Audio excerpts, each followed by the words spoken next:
I've been asked to tell this 100 times and I still don't tell it right. People want it bigger than it was. They want trumpets. They want me standing in front of a throne with my chin up, saying something clever. It wasn't like that. It started with a kid who couldn't eat soup. Let me back up. My name is Eli Maddox, 41 years old at the time, though I'd have told you 50 if you'd asked on a bad shift. I ran a food stall on Thurrock, Anchorage, a stitched-together trade station hanging in the dead space between four systems, the kind of place nobody chooses and everybody passes through. Refuelers, cargo haulers, refugees with the wrong stamps, the sort of crowd that doesn't make small talk because small talk costs something out there and everyone's already broke. The station was old. You could feel it. The deck plates were warm in some corridors and cold in others for no reason anyone could explain, and the air recyclers had a hum to them, low, always, like the place was breathing through a chest it didn't trust. At night cycle the big lights dimmed to amber and the whole concourse went the color of a campfire. I liked that hour. Less yelling. My stall was on the third ring, tucked between a parts dealer who hated me and a water vendor who owed me money. I cooked human food mostly, but I'd learned to bend it. You learn fast out there because half your customers can't process what you'd serve back home. So I kept charts. I kept a wall of little handwritten cards. This species can't have salt. That one dies on capsaicin. This one needs the iron. We'd find poison. I'd burned a customer once early on, didn't know better, watched a Toulouse trader go gray and shaking because I'd put garlic in something. Never again. After that I asked. Always. I'd rather lose a sale than poison a stranger. That's the part people skip when they tell my story for me. They make me a hero. I wasn't a hero. I was just careful because careless had a body count out there and I didn't want one on me. So, the kids. There were 3 of them the first time. They came in during the dead hour, that amber hour, when the concourse empties and you can hear the recyclers breathe. I almost didn't see them. They were small, and they hung back past the edge of my light like they weren't sure they were allowed near it. They weren't human. I want to be clear, because for a while I didn't know what they were, and that turned out to matter more than I could have guessed. They were tall for their size, if that makes sense, long-limbed, thin, the way young things are before they grow into their bones. Skin a deep gray-blue, almost the color of the corridors. Big dark eyes, no whites to them, just black all the way through, which should have spooked me but didn't, because eyes are eyes, and these ones were doing the thing eyes do when a kid is hungry and trying to pretend they're not. The biggest one stood in front, maybe 10 in our years, hard to say. The other 2 behind, smaller, a stair-step of them. The littlest had her fingers hooked in the bigger one's sleeve. The big one looked at my counter, looked at the food, looked at me. Didn't say anything. And here's the thing, I almost waved them off. I want to be honest about that. My first thought wasn't kindness. My first thought was I don't have time for strays, I've got a margin to make and these kids don't have a chit between them. You can see it in their clothes, who can pay. These 3 were in plain wrap, clean but worn, the kind of clothes that have been handed down a few times. But the big one had a way of standing, straight-backed, still, not begging. That's what got me. There was no whine in it. He just stood there like he decided that standing there with dignity was a thing he could afford to do, even if dinner wasn't. So I said, "You eat." He didn't understand the words, I could tell, but he understood the gesture when I held up a roll. I'll never forget how careful he was. He came forward like the counter might bite, took the roll in both hands, broke it, gave the 2 pieces to the smaller ones first, and only when they were chewing did he look back at me like, is there more, or is this the whole world? I gave him another. He ate that one himself, but slow, watching me the whole time, watching to see if I was going to ask for something. I didn't ask for anything. That's the whole start of it. No music. A man, 3 kids, 2 rolls and a third, the recyclers breathing. They came back the next night. And the night after. It got to be a thing. The amber hour, three little shapes at the edge of my light, that stair-step of dark eyes. I started saving things. Not throwing the day's misfires in the recycler, the bread that didn't rise right, the protein that came out tough, the fruit going soft at the edges. Anything edible. I'd set it aside under the counter, and when they came I'd have it ready. I learned what they could eat the hard way, the careful way. Started small. Watched. The big one, I figured out his job was to test things first. He'd taste a thing, wait, see if his body fought it, and only then pass it back to the little ones. That broke something in me, watching him do that. A kid shouldn't have to be the one who tastes for poison. But there he was doing it every night because somebody had to, and he'd decided it was him. Couldn't talk to them at first. We worked it out the way you work anything out when you don't share words, pointing, faces, patience.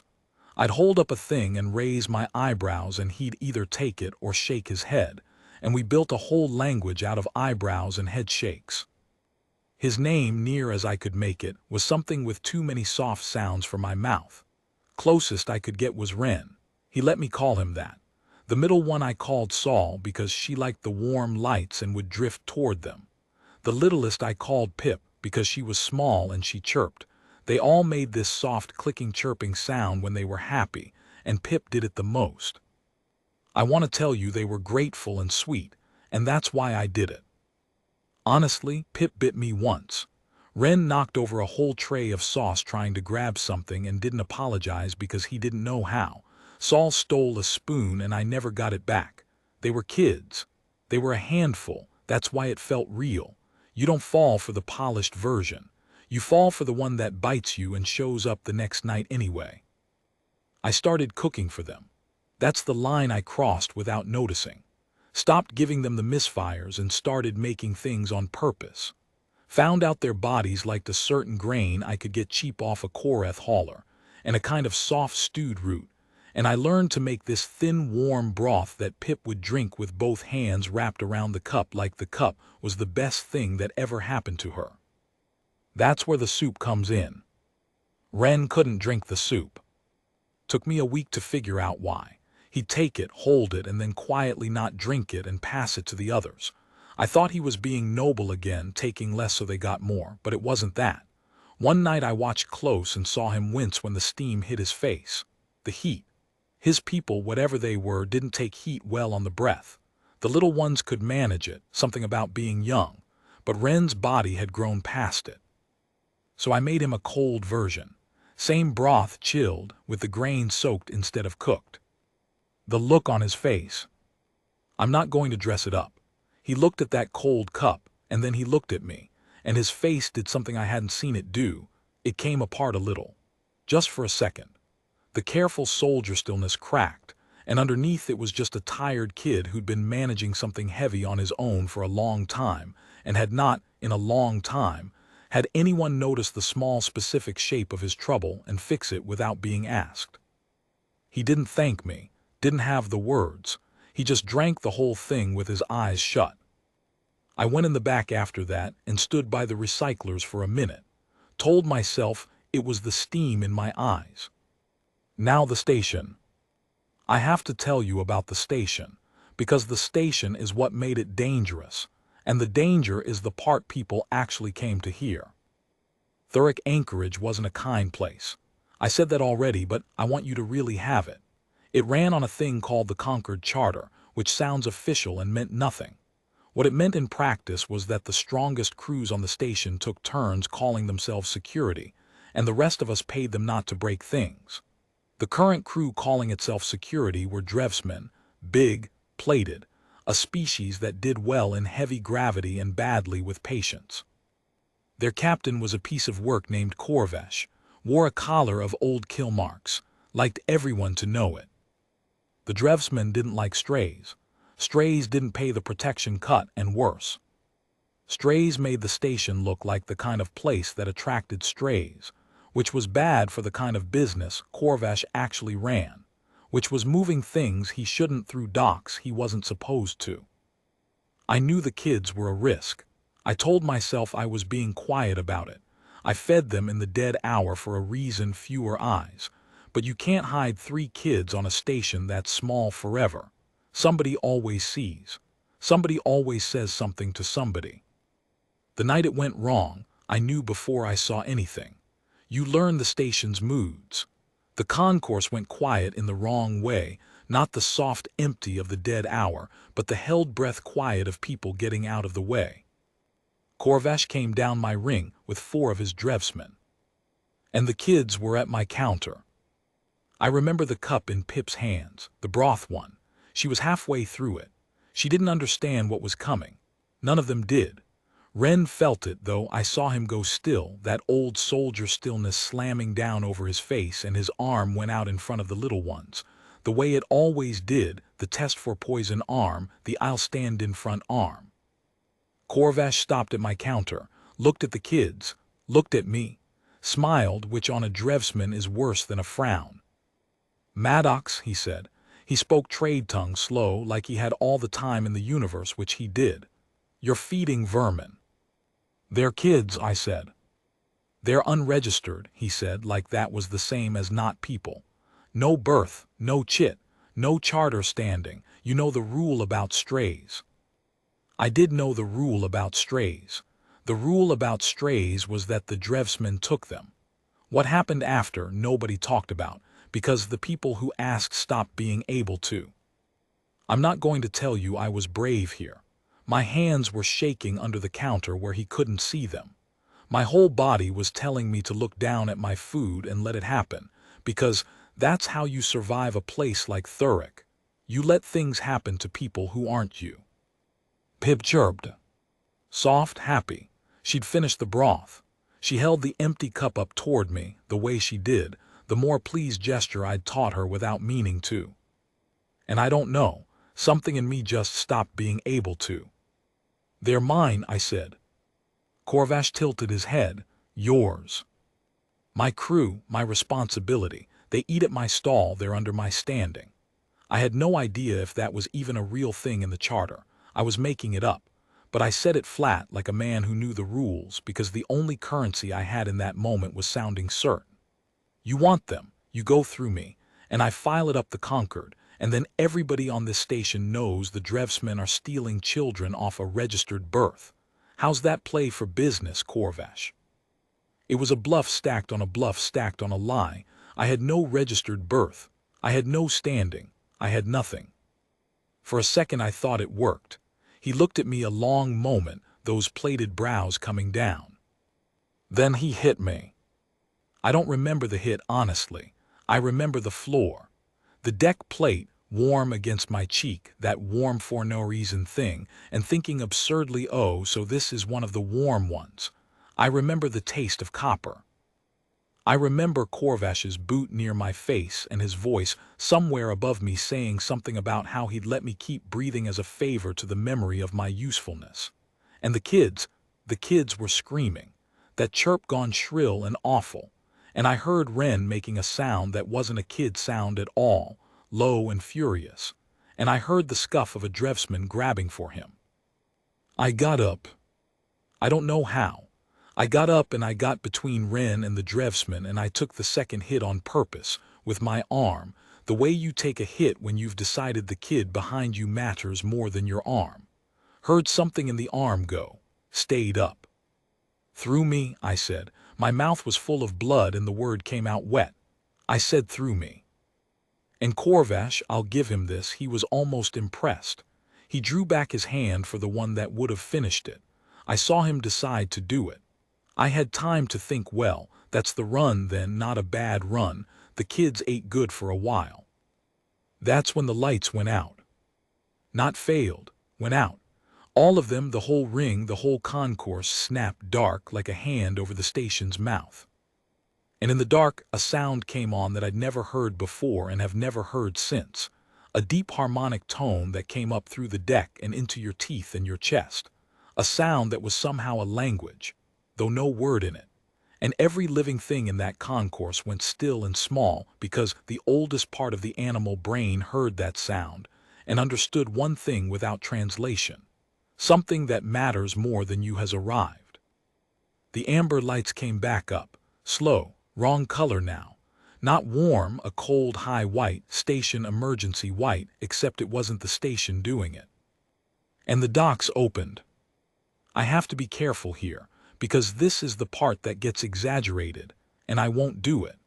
I'll tell you exactly what I saw from the floor with one arm broke and a mouthful of blood.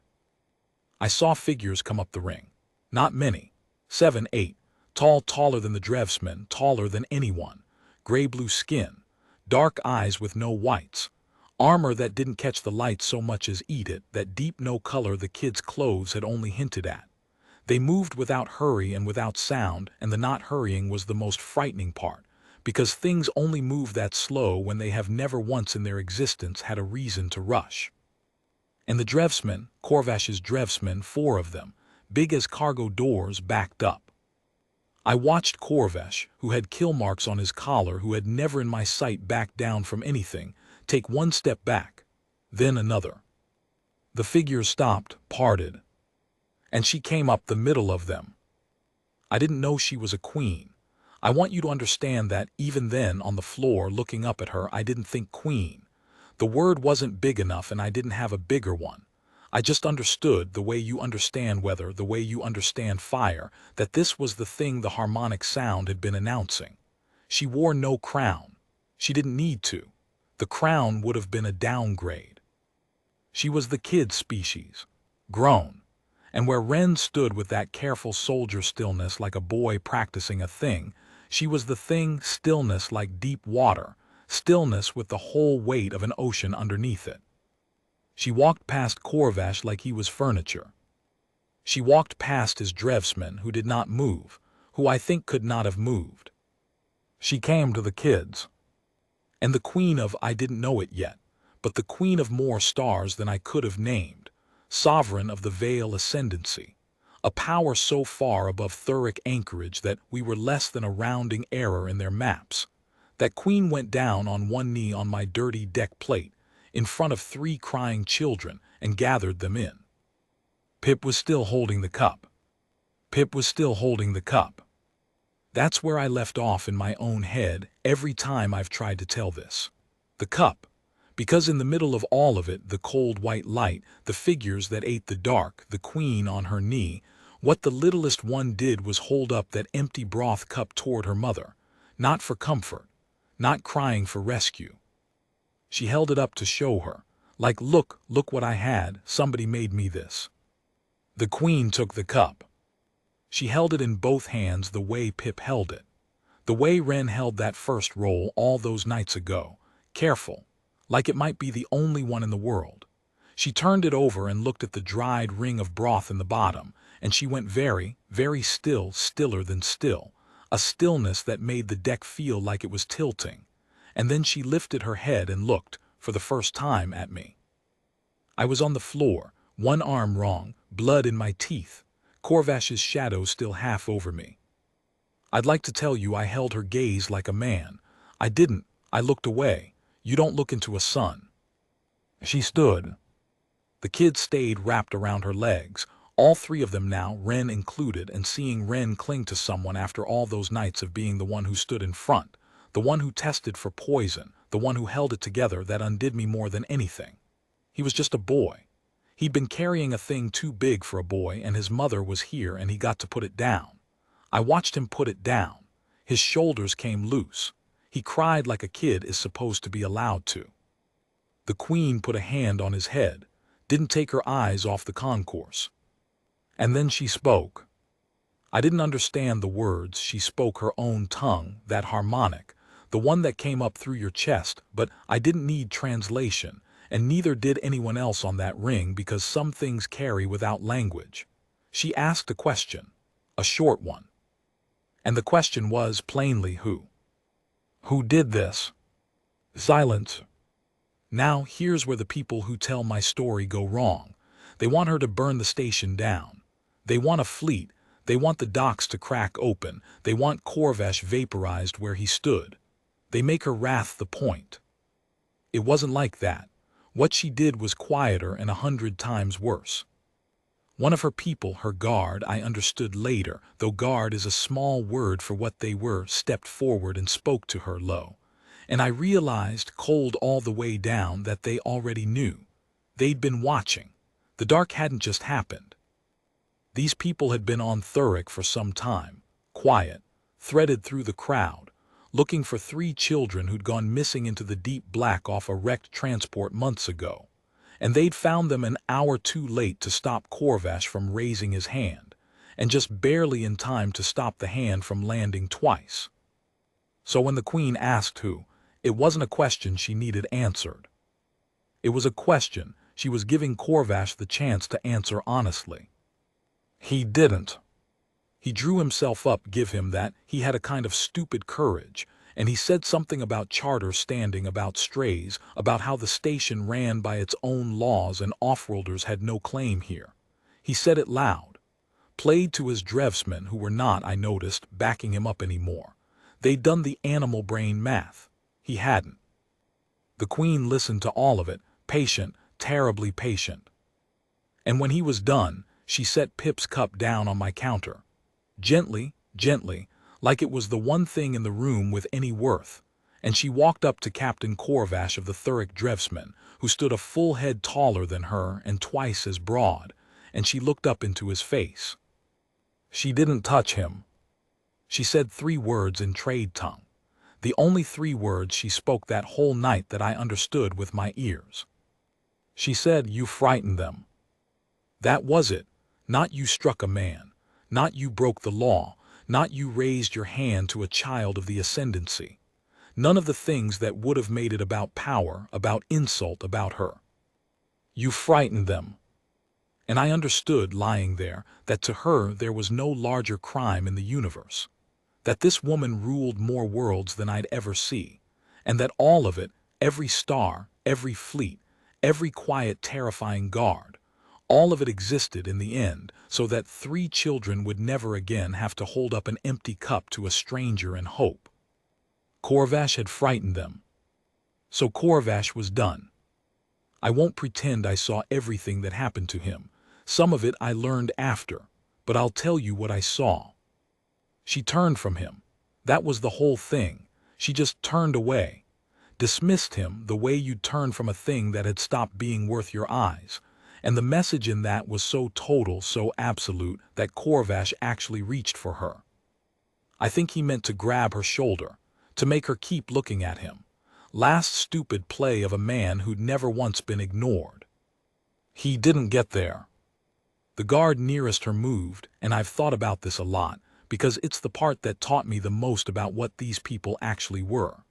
The guard didn't strike Corvash, didn't draw a weapon. The guard simply stepped into the space between the Queen's shoulder and Corvash's reaching hand and stood there, and Corvash's hand stopped against that armor the way a wave stops against a cliff, and the guard looked at him. Just looked. And Captain Corvash, kill marks and all, made a sound I'd never heard a drevsman make, a small one, and he took his hand back, and he sat down on the deck plate, just sat, like his legs had quit, like every threat he'd ever made had come due all at once, and his body had simply read the bill. They didn't kill him. I want that on the record, because it matters to what kind of people they were. They didn't kill anyone on Thuric that night. They took him, the guards lifted him without rough handling, almost gentle, the way you'd carry something you decided not to break yet. And they took the 4 drevsmen who'd come down my ring, and they were gone up the dock so quietly that half the concourse didn't understand it had happened until the lights warmed back to amber, and the recyclers started breathing again. What happened to Corvash after, I only heard. They say he answered for it somewhere far up the chain, in front of people who don't frighten and can't be bluffed. They say the drevsmen lost their charter on 3 stations inside a month. The whole crew, dismantled, quiet and complete. Every dock they'd ever leaned on suddenly closed to them. Not by force, just by a word from the ascendancy that no one in 4 systems wanted to be on the wrong side of. They say Corvash is alive somewhere, hauling someone else's cargo, very small, very careful now. I hope it's true, not because I wanted him to suffer, because I wanted him to live a long time understanding exactly how little he'd been. But all that's after. Let me come back to the floor. because she came back to the floor, to me. I was trying to get up and not managing it, and she crossed the concourse and knelt down again. Second time that night, the queen of the Vale Ascendancy put a knee on my dirty deck plate, and she looked at my arm, the wrong one, and then at my face. Up close she wasn't terrible. That's the thing nobody believes. Up close with the lights warm again, she just looked tired and relieved and like a mother, which is what she was. There were lines around those black eyes. She'd been afraid, too, for a long time, across a long dark. She'd been a frightened parent, same as any, except her grief had a fleet attached to it. She spoke to me. The harmonic, soft now, pitched just for me. I shook my head, I don't understand. And Ren came forward. My Ren, the boy who tested for poison. He knelt by his mother and he looked at me with those streaming black eyes, and he did the thing we'd built together out of eyebrows and head shakes all those nights. He found a way to make me understand without words. He put his hand flat on his own chest. Then he reached out and put that same hand flat on mine. Back and forth. Me, him, me. And then he picked up Pip's cup off the counter and held it the way she'd held it, both hands, and he pressed it against his chest, over his heart, and he held it there. I got it. I got it the way you get the only things that ever really matter, all at once, with no defense up. He was telling me this. You did this. When we had nothing and where no one in the dark had us, you made us this, and you didn't ask who we were, and you didn't ask what it would get you, and you stood up off the floor for us with your arm already broke. That's the whole story. That's all of it. I'm not ashamed to say I came apart then.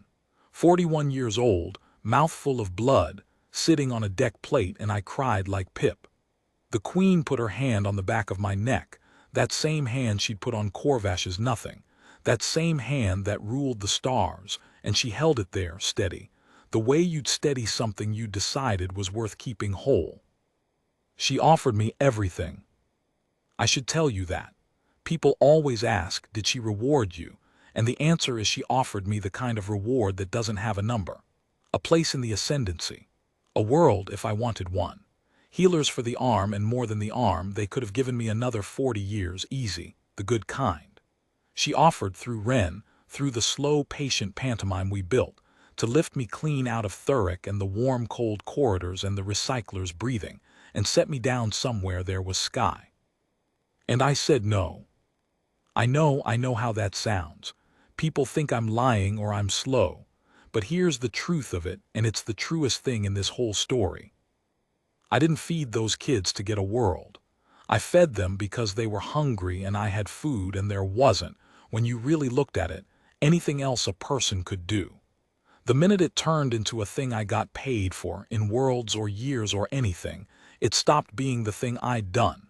It became a transaction. And I'd spent my whole life on a station that ran on transactions, and the one clean thing I'd ever done, the one thing that wasn't a trade, I wasn't going to let even a queen turn it into a trade.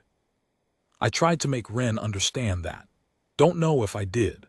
But I think she did, the queen, because when the boy passed it along, however he passed it, she went still in that deep water way, and she looked at me a long time. And then she did the only thing that would have meant anything. She took the cup, Pip's cup, the cheap dented broth cup off my counter, and she gave it back to me, pressed it into my good hand, closed my fingers around it. Keep this, the gesture said, not a world, not years, this. I still have it. It's the only thing I took off Thuric when I finally left. Years later, on my own terms, in my own time, it's on a shelf where I can see it, dented, cheap, worth more than anything I'll ever own. They didn't all leave at once. That's another thing the tellers get wrong. They want the ship to lift and the music to swell. It wasn't like that. The queen had 1,000 things to do, and ascendancy doesn't run itself. But the kids, they didn't go that night, or the next. She let them stay, with me, a while. I think she understood something a lesser ruler wouldn't have. That you can't just lift 3 children out of a hard dark and into a soft sky and expect them to land whole. They needed the in-between. They needed to keep coming to the amber hour, to the warm cold corridor, to the stall, to the man, for a little while longer, needed to let the safe thing become normal before they could believe in a safer one. So for a season, the strangest season of my life, I had a station full of the most powerful people in 4 systems quietly camped in my orbit, and 3 royal children showing up at my counter in the dead hour like they always had. Ren got to be a kid. Watched him learn it slow, like a language. Saul got her stolen spoon, a twin of official, and carried both. Pip drank the broth with both hands and chirped. And her mother, the queen, the sovereign, the storm in deep-water stillness, stood at the back of my stall in plain wrap with her hood up, unrecognizable, watching her children be safe. And once, only once, she let me make her the broth too. She drank it cold. Like Ren, the heat on the breath thing, it ran in the family, I should have guessed. She drank it with her eyes shut. And when she opened them, she looked at me over the cup, and she didn't have to say you frightened them, and she didn't have to say you saved them. She just looked at me the way you look at a person who, in the one moment it counted, in the whole indifferent dark, turned out to be the kind of thing you can build a galaxy on top of. A man who feeds hungry kids and doesn't ask who they are. I'm older now. The arm aches when the air's wrong, which is most of the time. People still find me, sometimes, having heard some twisted version, wanting me to tell it big. I don't tell it big. I tell it the way it was, which is small, and the small is the whole point. I didn't know she was a queen. That's the part that matters. If I'd known those were royal children, that there was a reward, a fleet, a world in it, I don't trust myself to say I'd have done it the same. I'd like to think so. But the only reason I know I did it clean is that I did it blind. 3 hungry strangers and a counter of food, and no reason in the universe except that they were hungry and I wasn't. That's the thing about us, I think, about people. They make whole legends about the moment a man stands up off the floor with a broken arm.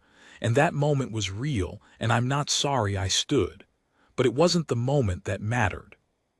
The moment that mattered was a tired man, weeks before, on an ordinary dead-hour night, deciding not to throw away the bread that didn't rise. You never know who you're feeding. So feed them anyway.